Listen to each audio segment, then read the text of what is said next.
नत्वा जिनेन्द्रं गतसर्वदोषं सर्वज्ञदेवं हितदर्शकं च श्रीजनसिद्धान्तप्रवेशिकेयं विरच्यते स्वल्पधियां हिताय। पंडित गोपाल दास जी द्वारा विरचित यह श्री जैन सिद्धांत प्रवेशिका, उसका हम अध्ययन कर रहे हैं। और कल हमने इसी विषय के अंतर्गत इस बात की चर्चा की कि किन अवस्थाओं में जीव अपने मूल शरीर से बाहर पाया जाता है। मतलब हमने कुल 7 समुद्घातों की चर्चा की थी। उन 7 समुद्घातों के सिर्फ नाम एक बार गिना देता हूँ और फिर हम अपने विषय को आगे बढ़ाएंगे। वेदना समुद्घात, कषाय समुद्घात, आहारक समुद्घात, वैक्रिक समुद्घात, मारणांतिक समुद्घात, तेजस समुद्घात और केवली समुद्घात। तो इन 7 स्थितियों में जीव के प्रदेश अपने मूल शरीर को छोड़कर बाहर भी पाए जाते हैं। उस शरीर में तो पाए ही जाते हैं, उससे बाहर भी पाए जाते हैं। तो ये ऐसी कुल 7 स्थितियां हैं। अब जाते जाते 2 प्रश्नों की चर्चा करनी है, प्रवेशिका में नहीं है। 2 प्रश्नों की चर्चा करनी है कि ऐसी कौन सी अवस्थाएं हैं जहां पर जीव त्रस नाड़ी के बाहर पाया जाता है। प्रश्न एक बार फिर से रिपीट करता हूं। ऐसी कौन सी या कितनी अवस्थाएं हैं जहां पर जीव त्रस नाड़ी के बाहर पाया जाता है। तो कुल ऐसी 3 स्थितियां हैं जहां जीव त्रस नाड़ी के बाहर भी पाया जाता है। पहली स्थिति मारणांतिक समुद्घात के काल में है।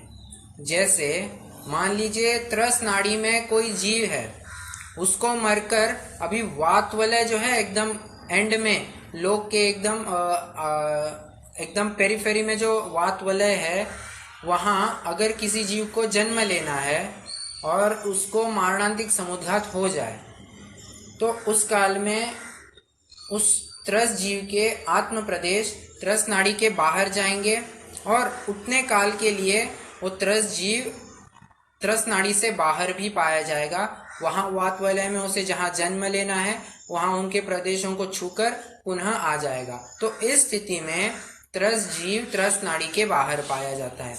ये एक स्थिति हो गई। दूसरी स्थिति कौन सी है? तो केवली समुद्घात की स्थिति। यहाँ पर क्या हमने देखा था कि जो लोक पूरण समुद्घात है, लोक पूरण समुद्घात ही क्यों, जब प्रतर समुद्घात भी कह रहे हैं, प्रतर समुद्घात में क्या होता है, पूरे लोक को व्यापता है सिर्फ वात वलयों को छोड़कर। अब पूरे लोक को व्यापता है मतलब त्रस नाड़ी के बाहर भी थोड़ा हिस्सा गया, थोड़ा क्या बहुत हिस्सा गया, और लोक पूर्ण समुद्घात में तो गया ही है। तो इस स्थिति में भी त्रस जीव त्रस नाड़ी के बाहर पाया जाता है।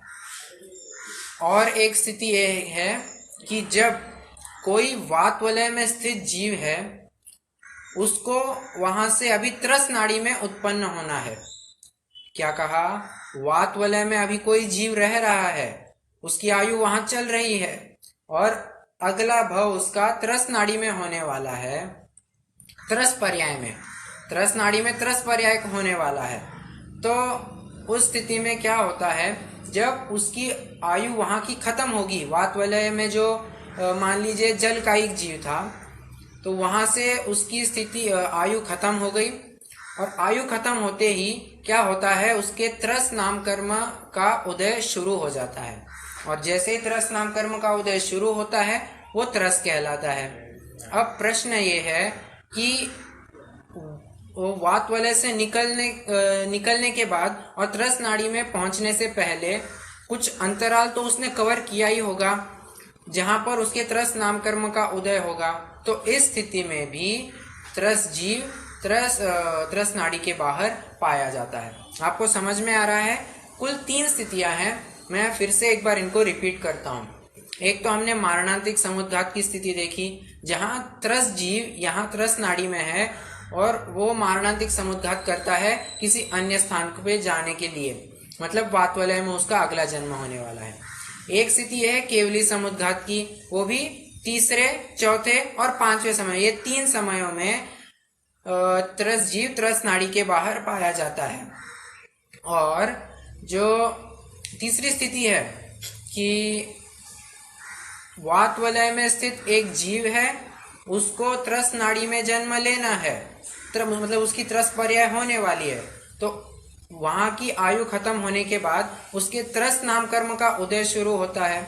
जैसे ही उसके त्रस्त नाम कर्म का उदय शुरू होता है, वो त्रस्त कहलाता है। और इस अवस्था में वो त्रस्त नाड़ी के पहले और वातवलय के बाद उस क्षेत्र में वो त्रस्त जीव तो होगा, परंतु त्रस्त नाड़ी में नहीं पाया जाएगा। तो ये 3 स्थितियां कुल पाई जाती हैं जहां पर त्रस्त जीव त्रस्त नाड़ी के बाहर मिलता है। ये एक प्रश्न हो गया। अब दूसरा प्रश्न ये है कि समुद्घात से संबंधित ही है। और हाँ, एक बात, ये जो तीसरी स्थिति कही अभी कि वहां उसके मरण होता है, फिर त्रस्त नाम कर्म का उदय आता है और फिर वो त्रस्त नाड़ी में आता है, तो ये समुद्घात की स्थिति नहीं है, ये भिन्न स्थिति है।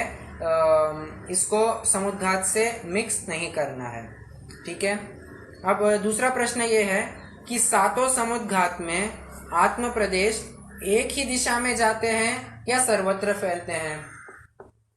तो ऐसा कहते हैं कि मारणांतिक और आहारक समुद्घात में आत्म प्रदेश एक ही दिशा में चलते हैं, और चाहे तो वे मोड़ भी ले सकते हैं, टर्न ले सकते हैं। ऐसी कोई बात नहीं कि एक ही लाइन में सीधे स्ट्रेट चले, लीनियर मोशन चलेगा उनका, ऐसा नहीं है। वे मोड़ भी ले सकते हैं, परंतु एक ही दिशा में चलेंगे। और बाकी जो 5 समुद्घात है, मतलब कषाय समुद्घात, वेदना समुद्घात, वैकृक समुद्घात, तेजस समुद्घात और केवली समुद्घात, इन 5 समुद्घातों में आत्म प्रदेश सर्वत्र फैलते हैं, किसी एक ही दिशा में नहीं जाएंगे। जहां उसका मूल शरीर है वहीं से ही फैलना शुरू हो जाएगा। तो इस प्रकार से सर्वत्र फैलना बनता है। तो क्या कहा, मैं इसको फिर से रिपीट करता हूं। मारणांतिक समुद्घात और आहारक समुद्घात, इन 2 समुद्घातों में आत्म प्रदेश एक ही दिशा में चलते हैं और चाहे तो मोड़ भी ले सकते हैं, परंतु शेष जो 5 समुद्घात है उनमें आत्म प्रदेश सर्वत्र फैलते हैं, ना कि सिर्फ एक दिशा में चलते हैं, ठीक है। तो ये हमारा समुद्घात का प्रकरण पूर्ण हो गया है। अभी हम अगले विषय की तरफ बढ़ते हैं। वैसे प्रश्न क्रमांक हमने कल 64 देखा था, समुद्घात किसे कहते हैं। अभी अगला प्रश्न हमें देखना है। वैसे ये विषय जो है अस्थिकाय का विषय चलने वाला है, वो पहले भी ले सकते थे, परंतु अभी सीक्वेंस में आ गया है तो उसी को लेते हैं। 3 ही प्रश्न है, सरल से प्रश्न है। तो देखिए क्या कह रहे हैं, प्रश्न नंबर 65। अस्थिकाय किसे कहते हैं? तो बहुप्रदेशी द्रव्य को अस्थिकाय कहते हैं। क्या कहा, बहुप्रदेशी द्रव्य को अस्थिकाय कहते हैं।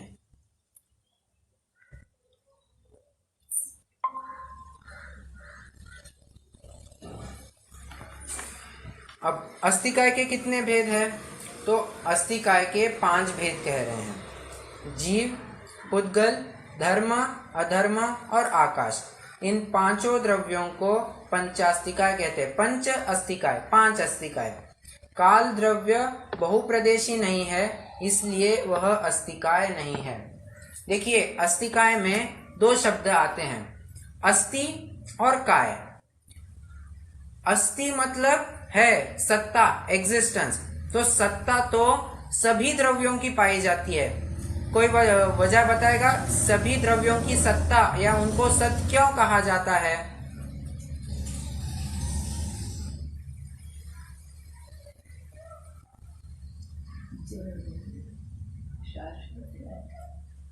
किस गुण के कारण? गुण के कारण। बहुत बढ़िया। अस्तित्व गुण के कारण सभी द्रव्यों को सत कहा जाता है, अस्थि कहा जाता है। तो अस्थि तो छह द्रव्य है, जीव, पुद्गल, धर्म, अधर्म, आकाश और काल भी। परंतु काय सिर्फ 5 द्रव्य ही है, जीव, पुद्गल, धर्म, अधर्म और आकाश। काल को काय में गर्भित नहीं किया गया है। अभी इसका कारण समझिए। काल यह एक प्रदेशी होने से इसको काय में गर्भित नहीं किया है। अब वैसे काय मतलब होता क्या है? काय मतलब होता है शरीर। तो काय मतलब तो शरीर हो गया, और शरीर का इससे क्या ताल्लुक अस्थि काय से? आगे सुनिए। काय मतलब शरीर, और शरीर यह बहुप्रदेशी होता है, इसलिए जो जो बहुप्रदेशी होते हैं वे सभी काय कहलाते हैं। और काल द्रव्य यह बहुप्रदेशी नहीं होता, एक प्रदेशी ही होता है, इसलिए वह अस्थि तो है परंतु अस्थि काय नहीं है। आपको समझ में आ रहा है? जीव, पुद्गल, धर्म, अधर्म और आकाश ये अस्थि तो है और काय भी है क्योंकि बहुप्रदेशी है, परंतु काल द्रव्य अस्थि है, काय नहीं है क्योंकि वो सिर्फ एक प्रदेशी है।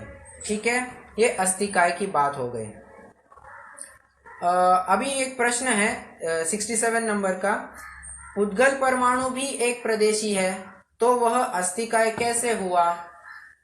तो जवाब यहाँ दे रहे हैं कि पुद्गल परमाणु एक प्रदेशी होने पर भी शक्ति की अपेक्षा से अस्थि काय है, अर्थात वह स्कंद रूप होकर बहुप्रदेशी हो जाता है, इसलिए उपचार से उसे भी अस्थि काय कहते हैं। ठीक है, मतलब शक्ति रूप से पुद्गल अब हमने क्या देखा था? वास्तव में परमाणु यह ही पुद्गल है, मतलब पुद्गल का स्वाभाविक परिणमन सो परमाणु।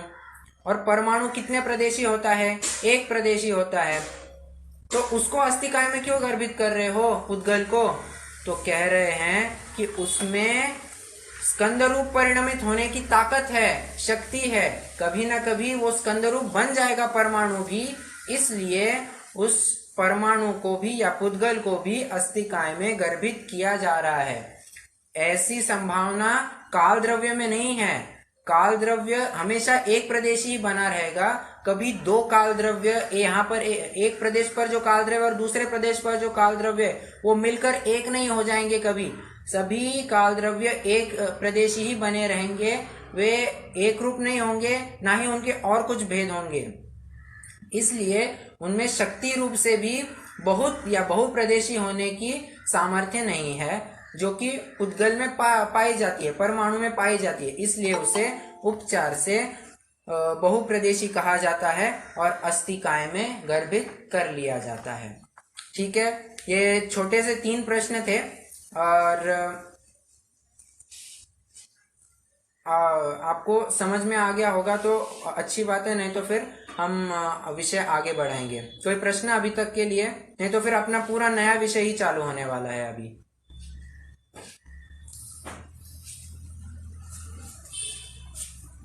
नहीं है? ठीक है, तो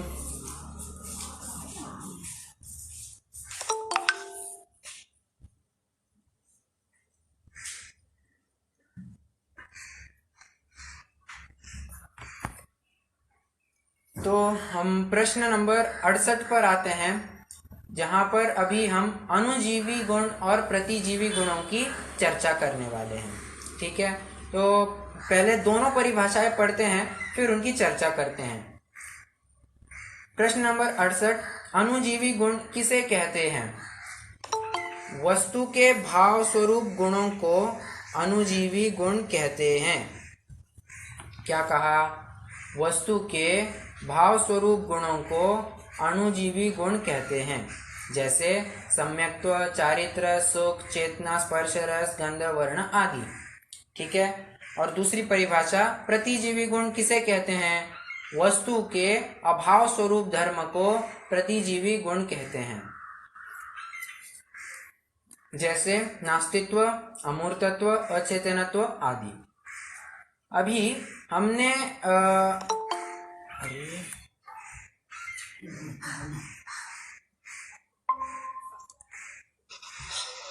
तो हमने अभी आपका माइक चालू है।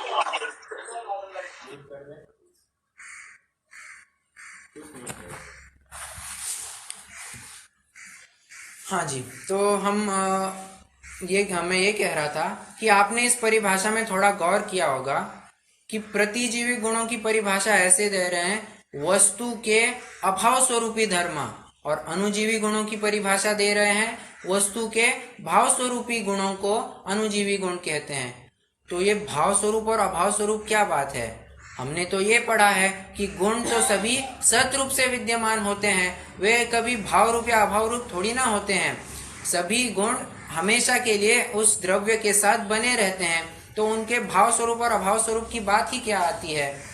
तो यहाँ भाव स्वरूप और अभाव स्वरूप मतलब ऐसा समझना कि अणुजीवी गुण तो वे हैं जो द्रव्य के कितना भी विकृत परिणमन हो जाए, उसका कुछ ना कुछ परिणमन चलता ही रहता है, मतलब स्वाभाविक अंश उसका प्रकट रहता ही रहता है। परंतु प्रतिजीवी गुण या तो आर या तो पार, मतलब द्रव्य की कितनी भी विकृत अवस्था हो तो वे प्रकट नहीं ही होते हैं। या तो अगर पूर्ण शुद्ध अवस्था होगी तो ही वे प्रकट होंगे, नहीं तो वे प्रकट नहीं होते हैं। मतलब प्रतिजीवी गुण ऑन या ऑफ में चलते हैं, होंगे तो पूर्ण रूप से होंगे, नहीं तो नहीं होंगे। और अणुजीवी गुण जो होते हैं उनका कुछ ना कुछ अंश में, थोड़े प्रमाण में क्यों ना हो, कितना भी थोड़ा प्रमाण क्यों ना हो, वे प्रकट रहते हैं, वे द्रव्य के साथ पाए ही जाते हैं। जैसे ज्ञान गुण, अभी प्रत्येक जीव का स्वभाव कैसा है? केवल ज्ञान स्वरूप ही है। अब हमें केवल ज्ञान तो प्रकट हुआ है नहीं, फिर भी हम जान रहे हैं कि नहीं? जान रहे हैं। इसका मतलब ये हुआ कि ज्ञान यह अणुजीवी गुण है, उसका थोड़ा बहुत स्वाभाविक अंश या स्वाभाविक प्रकटीकरण रहता ही रहता है, फिर वह चाहे संसार अवस्था हो या केवल ज्ञान अवस्था में, तो वो पूर्ण प्रकट हो ही जाता है। मतलब कहने की बात इतनी है, जहां पर थोड़ा बहुत भी स्वाभाविक शुद्ध अंश प्रकट रहा हो, हम उसे अणुजीवी गुण कहेंगे। और प्रतिजीवी गुण या तो आर पार में काम करते हैं, होंगे तो पूर्ण रूप से होंगे, उनका वे पूर्ण रूप से प्रकट हुए मिलेंगे, या तो फिर नहीं ही मिलेंगे। जैसे हम इसकी चर्चा करने वाले हैं, अव्यापादत्व है, सूक्ष्मत्व है, जो सिद्धों में ही पाए जाते हैं, केवल ज्ञान अवस्था में भी नहीं पाए जाते हैं। वे तो जहाँ पूर्ण सर्वगुणों का निर्मल परिणमन चालू होता है सिद्ध अवस्था में, वहीं पर ही ये प्रतिजीवी गुण प्रकट होते हैं, अन्य किसी भी अवस्था में प्रकट नहीं होते हैं। जबकि अणुजीवी गुण है, जैसे कि हमने ज्ञान देखा, वो निगोद अवस्था में भी पाया जाएगा, हम आप सरी के भी पाया जाता है, केवल ज्ञानी के भी पाया, केवल ज्ञानी मतलब 13वें 14वें गुण स्थान वर्तियों के भी पाया जाता है, और सिद्ध अवस्था में तो पाया ही जाता है। तो जहां पर मैं फिर से रिपीट करता हूं, अणुजीवी गुण के परिणमन में स्वाभाविक शुद्ध अंश निगोद अवस्था में भी पाया जाता है, मतलब थोड़ा क्यों ना हो वो परिणमन करता ही रहता है। आपको अगर मालूम होगा कि लब्ध पर्याप्तक जीव जो होता है, वैसे लब्ध पर्याप्तक जीव क्या है उसकी आगे चर्चा करनी है, आप सिर्फ समझ लीजिए, जो लब्ध पर्याप्तक जीव होता है उसके एक विशिष्ट अवस्था में ज्ञान की लेवल इतनी कम हो जाती है कि अगर उस छोटे पार्ट को भी अगर हम हटा देवे तो जीव जड़ ही हो जाएगा, मतलब इतना कम ज्ञान होता है। परंतु कह रहे हैं होता जरूर है, उसको पर्याय ज्ञान कहते हैं। उतना छोटा ज्ञान होता है, फिर भी होता है, और वो निरावरण बना रहता है, ठीक है। जबकि अव्याबाधत्व नाम का गुण है, वो थोड़ा भी प्रकट नहीं होता है संसार अवस्था में, 14वां गुण स्थान भी क्यों ना हो, वो प्रकट नहीं होता है। वो प्रकट होगा तो सिद्ध रूप में, सिद्ध अवस्था में ही प्रकट होगा और पूर्ण प्रकट होगा, ठीक है। तो ये मूल रूप से अणुजीवी गुण और प्रतिजीवी गुणों की बात है।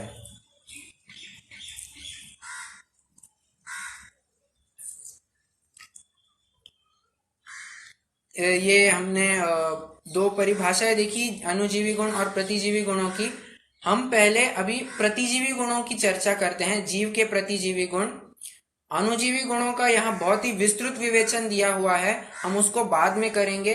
पहले हम प्रतिजीवी गुणों की चर्चा करते हैं। देखिए, जीव में 4 मुख्य प्रतिजीवी गुण होते हैं: अव्यबाधत्व, सूक्ष्मत्व, अगुरु लघुत्व और अवगाहनत्व। और ये चार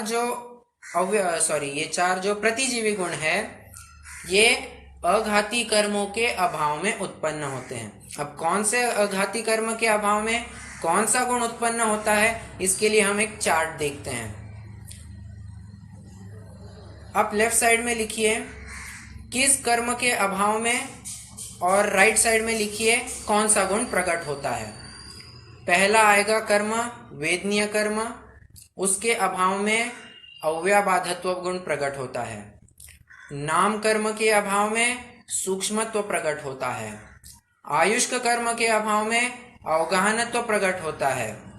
और गोत्र कर्म के अभाव में अगुरु लघुत्व प्रकट होता है। कोई रिपीट करेगा अभी मैंने क्या कहा, कौन से कर्म में किसका अभाव होता है, या फिर से मैं ही रिपीट करूं? वेदनीय कर्म के अभाव में अव्यबाधत्व, और नाम कर्म के अभाव में सूक्ष्मत्व, और आयु कर्म के अभाव में अवगाहनत्व, और गोत्र कर्म के अभाव में अगुरु लघुत्व। बहुत बढ़िया। तो हम एक एक करके इनका अभी स्वरूप देखते हैं। हम पहले ये जो आयु कर्म है और नाम कर्म है, इनकी पहले चर्चा करते हैं, फिर वेदनीय की करेंगे, और फिर अगुरु लघुत्व गुण की मतलब वेदनीय नाम आयु कर्म और अपना नाम कर्म, इनकी पहले चर्चा करते हैं, फिर वेदनीय कर्म की चर्चा करेंगे, और फिर गोत्र कर्म की चर्चा करेंगे, मतलब उसके अभाव में जो गुण प्रकट होते हैं। देखिए, आयु कर्म के कारण क्या होता है, जीव का और शरीर का एक क्षेत्रावगाह संबंध बना रहता है। वैसे एक क्षेत्रावगाह संबंध का दूसरा नाम क्या है, हमने प्राथमिक कक्षाओं में ही पढ़ा है, मतलब शुरुआती कक्षाओं में ही पढ़ा है। कोई बताएगा? एक क्षेत्रावगाह संबंध का दूसरा नाम क्या है?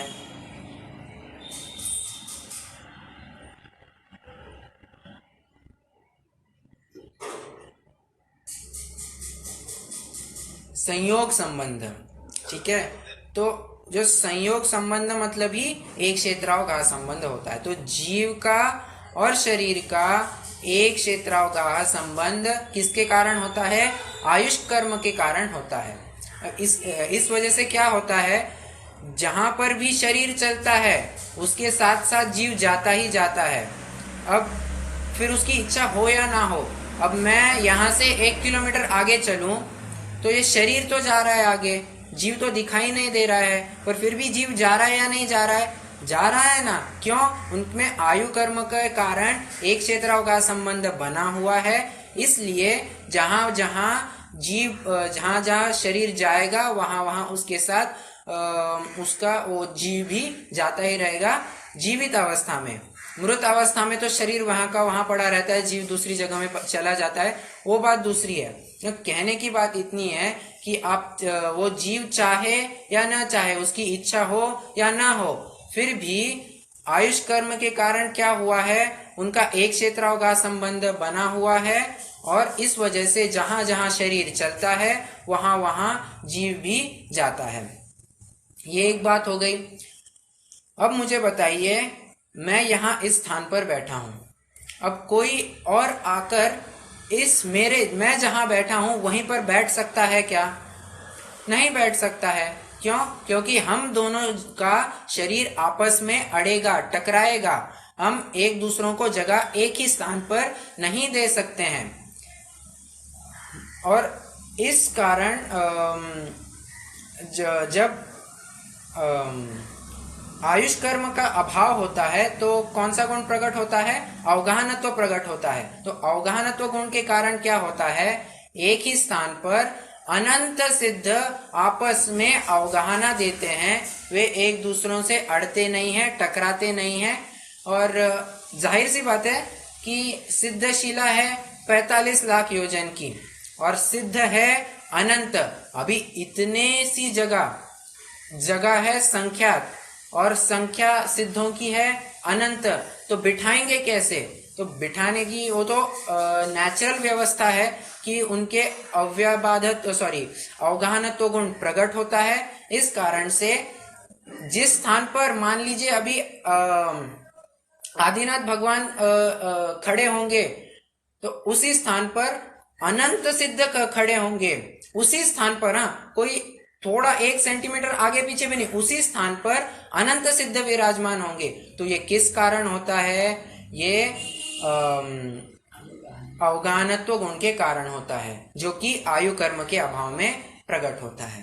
ठीक है, ये अवगाहनत्व गुण की चर्चा हुई। अब दूसरा है सूक्ष्मत्व। सूक्ष्मत्व गुण को ही कहेंगे अमूर्तत्व। देखिए, नाम कर्म के कारण क्या होता है? हमें इस शरीर की प्राप्ति होती है। देखिए, नाम कर्म के कारण शरीर की प्राप्ति होती है और आयु कर्म के कारण जीव और शरीर का एक क्षेत्र का संबंध बना रहता है। थोड़ा सा इसमें डिफरेंस पड़ेगा।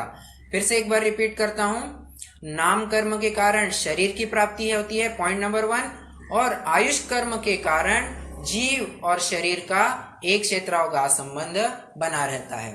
ठीक है, अब जब नाम कर्म होता है जिससे शरीर की प्राप्ति होती है, उसके कारण भी क्या होता है? 2 शरीर आपस में अड़ते हैं, टकराते हैं। अब मुझे बताइए, क्या मैं इस दीवार के आर पार जा सकता हूं? नहीं जा सकता हूं। क्यों? क्योंकि यार ये भी औदारिक शरीर है, मेरा भी औदारिक शरीर है, आपस में कैसे आर पार जाएंगे? तो नहीं जा पाएंगे। इसलिए ये नाम कर्म के कारण कभी भी सूक्ष्मता बनी नहीं रहती है, एक दूसरों में अवगाहना हम नहीं दे सकते हैं। देखिए, मैं अवगाहना कह रहा हूं तो ये आयुष कर्म का कार्य है, फिर भी इनमें इंटर रिलेशनशिप बना रहता है। थोड़ा बहुत ऐसा निमित्त नैमित्तिक संबंध बनता ही रहता है कि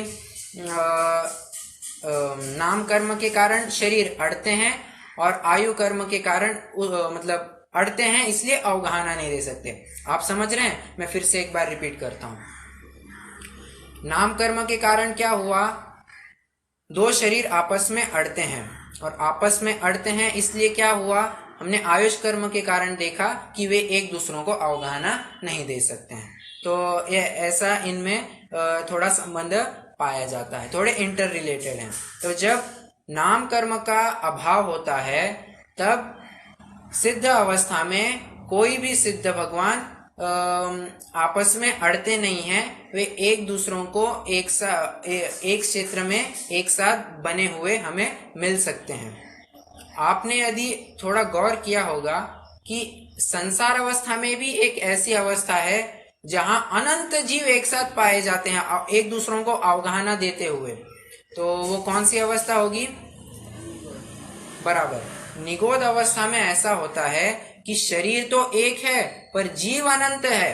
अभी एक शरीर और अनंत जीव, तो उसमें भी वो एक दूसरों को अवगाहना देकर रहते हैं। तो क्या उनके अवगाहनत्व गुण प्रकट हो गया है? ऐसा मेरा प्रश्न है।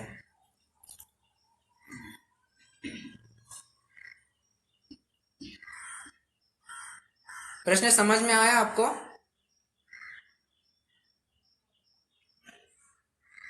देखिए, मैं पूछ रहा हूं कि निगोद अवस्था में शरीर होता है एक और उसके आधार से रहते हैं अनंत जीव। तभी एक शरीर में अनंत जीव आपस में अवगाहना करके कैसे रह रहे हैं? अगर रह रहे हैं तो क्या उनके अवगाहनत्व नामक गुण प्रकट हो गया है क्या?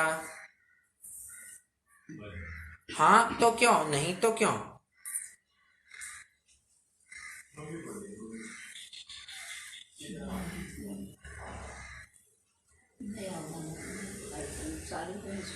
कोई बताएगा? प्रयास तो कीजिए।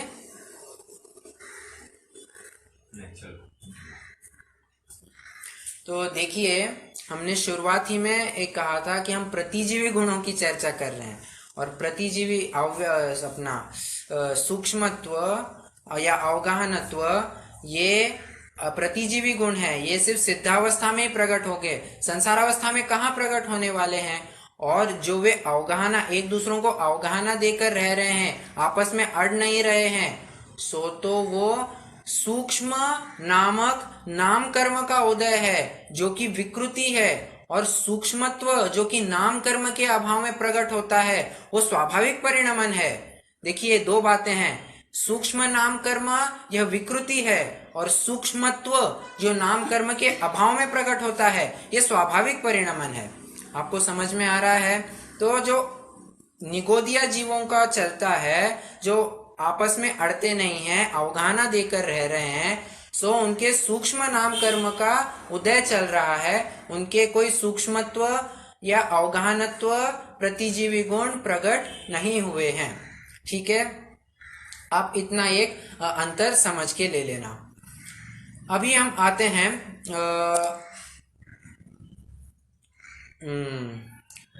अव्यबाधत्व की तरफ, अव्यबाधत्व गुण की तरफ। देखिए, अव्यबाधत्व को समझने से पहले आप गुणस्थान के हिसाब से सुख दुख की किस प्रकार तारतम्यता चलती है, इसका भी हम थोड़ा ज्ञान कर लेते हैं।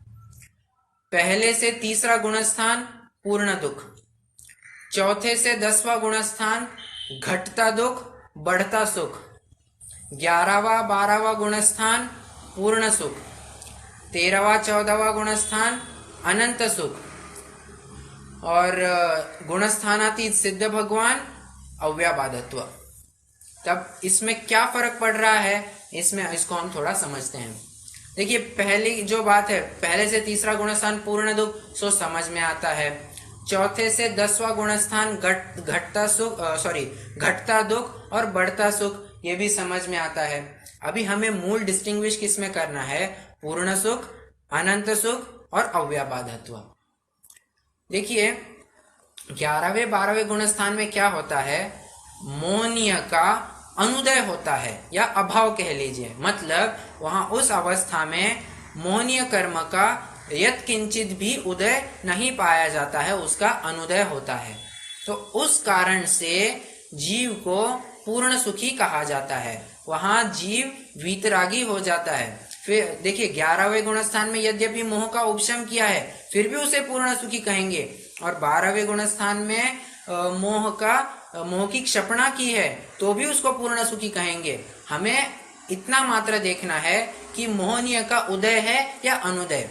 अगर अनुदय है, पूर्ण अनुदय है, तो हम उसे पूर्ण सुखी कहेंगे। ठीक है, और ये बात अलग है कि 12वें गुणस्थानवर्ती जीव आगे बढ़ने वाला है और 11वें गुणस्थानवर्ती जीव नीचे खिसकने वाला है। यह ऐसी स्वभावगत योग्यता होती है उन गुणस्थानों में जाने वाले जीवों की। तो कहने की बात इतनी है कि सिर्फ मोहनीय का जब अभाव होता है, तब पूर्ण सुख प्रकट होता है। अनंत सुख क्यों नहीं कह रहे हैं, तो इसके लिए कि अभी भी ज्ञानावरण, दर्शनावरण और अंतराय नामक कर्मों का उदय बना हुआ है। 11वें गुणस्थान में भी, 12वें गुणस्थान में भी। इनका क्षय तो 13वें गुणस्थान के प्रथम समय में होने वाला है। और जब इन 3 कर्मों का क्षय होगा, कौन से, ज्ञानावरण, दर्शनावरण और अंतराय, तब हम कहेंगे कि अनंत सुख प्रकट हो गया है। तो प्रश्न ये उपस्थित होता है कि जब मोहनीय के नाश के लिए ही इतना प्रयास किया जाता है, या उसी के लिए इतनी प्रेरणा दी जाती है कि सम्यक तो प्रकट करो, मतलब मोहनीय का अभाव करो, मोहनीय का अभाव करो, श्रद्धा गुण सम्यक करो, तो अपने आप मोक्ष मार्ग भी सम्यक हो जाता है। तो 11वें 12वें गुणस्थान में जब मोह का अनुदय है, तभी अनंत सुख कह देना चाहिए था।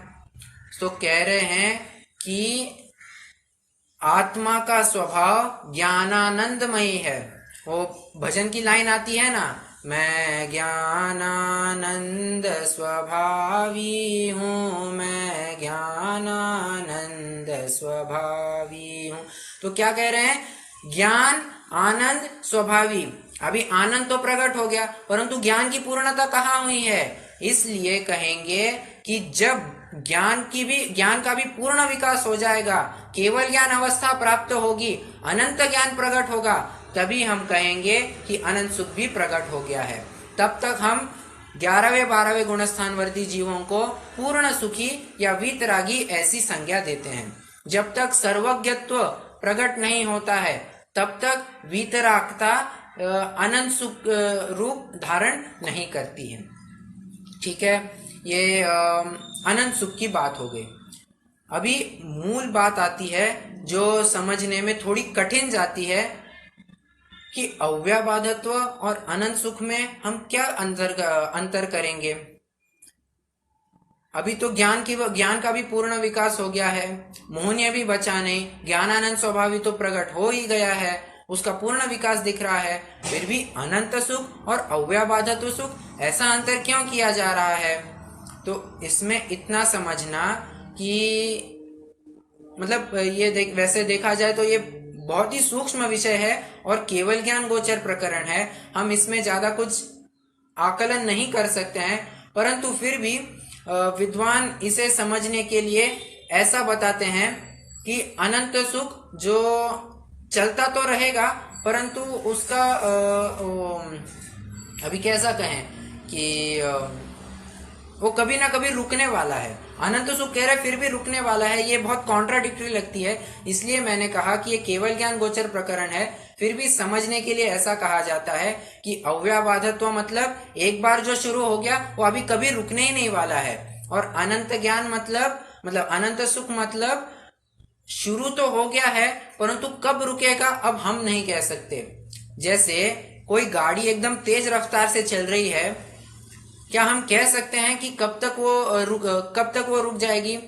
तो हम ऐसा अनुमान से तो कह सकते हैं कि जब तक उसका पेट्रोल है तब तक वो पेट्रोल डीजल जो कुछ है, या अगर इलेक्ट्रिसिटी पे चल रही है तो इलेक्ट्रिसिटी बैटरी जितनी है, तो जब तक खत्म नहीं होती है तब तक गाड़ी चलती रहेगी। तो इस प्रकार से अनंत सुख समझना। और अव्याबाधत्व सुख मतलब एक बार शुरू हो गया अब कभी रुकने नहीं वालेगी, चलती ही चलेगी, अब उसमें कभी भी खंड नहीं पड़ने वाला है। इस प्रकार से समझने के लिए विद्वान उदाहरण देते हैं। फिर भी मैं फिर से एक बात बता दूं कि ये केवल ज्ञान गोचर प्रकरण है, हम इसमें ज्यादा कुछ समझ नहीं सकते हैं।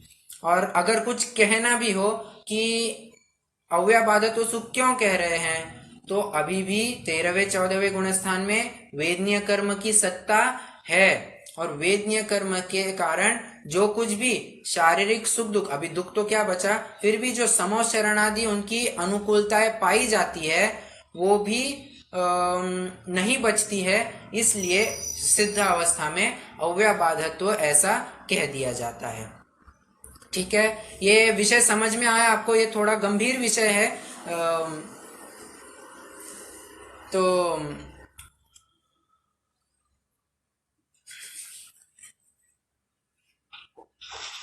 भैया जी, ये पहले से तीसरे गुण स्थान में दुखी पूर्ण दुखी जी समझा दीजिए थोड़ा फिर से।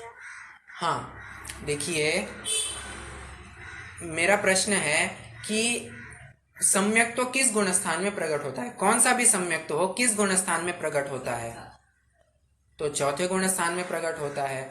और सुख का मूल बाधक मोहनीय कर्म को बताया जाता है।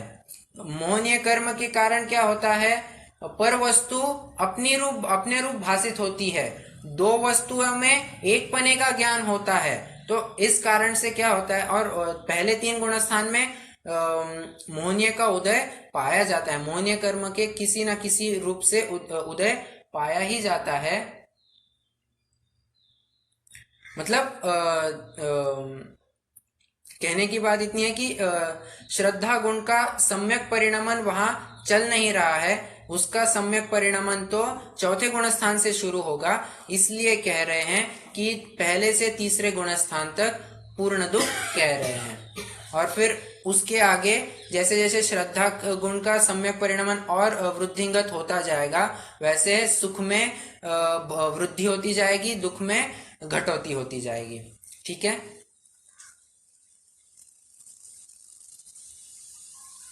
ठीक है। तो ये हमारे अव्याबाधत्व सुख की चर्चा होगी, जो वेदनीय कर्म के अभाव में प्रकट होता है। अभी अंतिम जो बचता है वो है गोत्र कर्म के अभाव में प्रकट होने वाला अगुरु लघुत्व गुण। अभी अगुरु लघुत्व गुण क्या होता है, इसका स्वरूप समझते हैं। देखिए, जिस प्रकार से किसी कंपनी में या किसी भी क्लास में, स्कूल में सीनियरिटी जूनियरिटी पाई जाती है, 12th क्लास के बच्चे सबसे सीनियर, LKG UKG या फर्स्ट स्टैंडर्ड के बच्चे सबसे जूनियर, तो इस प्रकार से जो छोटा बड़ापना पाया जाता है स्कूल में या ऑफिस में, कहिए ऑफिस में सबसे बड़ा CEO होगा, फिर उसके नीचे कोई सुपरवाइजर वगैरह होंगे, तो इस प्रकार सीनियरिटी जूनियरिटी पाई जाती है। वैसी छोटा बड़ापना सिद्धों में नहीं पाया जाता। सभी सिद्ध समान की हैसियत से बने रहते हैं। अ गुरु लघु, अ मतलब नहीं, गुरु मतलब छोटा, गुरु मतलब बड़ा, लघु मतलब छोटा। तो कोई भी सिद्ध भगवान ऐसा नहीं समझते कि मैं किसी से बड़ा हूं या कोई मुझसे बड़ा है, मैं किसी से छोटा हूं या कोई मुझसे छोटा है, ऐसा कभी भी नहीं होता। सभी सिद्ध भगवान समान रूप से बने रहते हैं। उन सभी सिद्धों के सभी गुण प्रकट हुए हैं। इस अपेक्षा से उनके अगुरु लघुत्व गुण का स्वरूप जानना चाहिए। और जाते जाते एक बात भी बता दूं कि अगुरु लघुत्व यह शब्द जिनागम में 4 स्थानों पर प्रयोग किया जाता है। एक है अगुरु लघुत्व नामक गुण, जो अगुरु लघुत्व नामक सामान्य गुण जो सभी द्रव्यों में पाया जाता है। एक है अगुरु लघुत्व नाम की शक्ति, 47 शक्तियां है ना, उसमें अगुरु लघुत्व नाम की 17वीं शक्ति, ये दूसरा अगुरु लघुत्व हो गया। तीसरा जो अभी हमने देखा प्रतिजीवी गुण, गोत्र कर्म के अभाव में प्रकट होने वाला गुण, ये तीसरा हो गया। और चौथा है नाम कर्म की एक प्रकृति।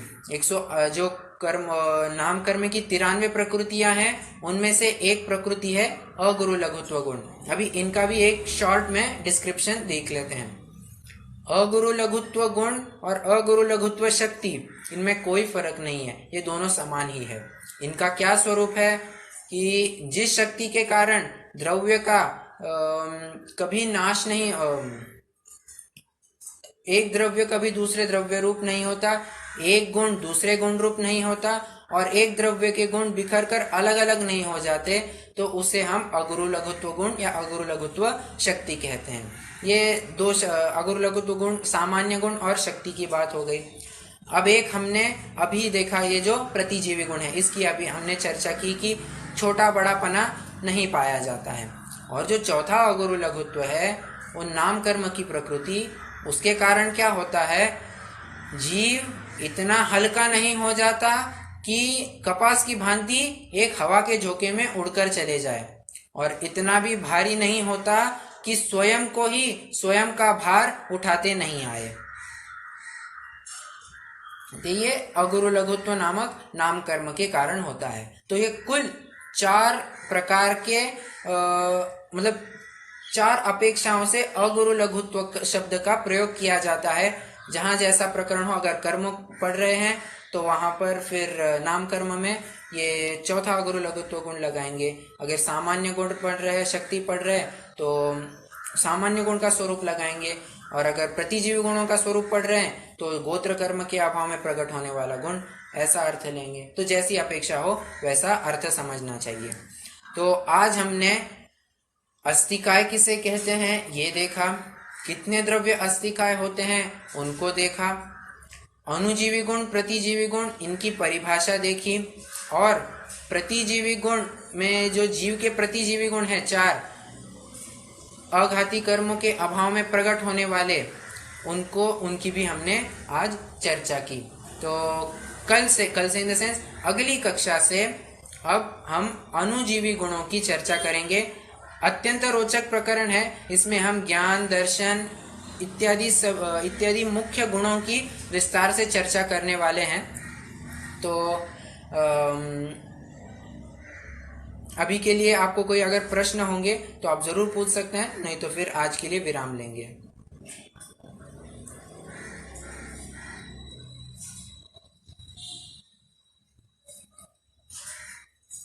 नहीं है? ठीक है, तो अपन जिनवाणी स्तुति करते हैं।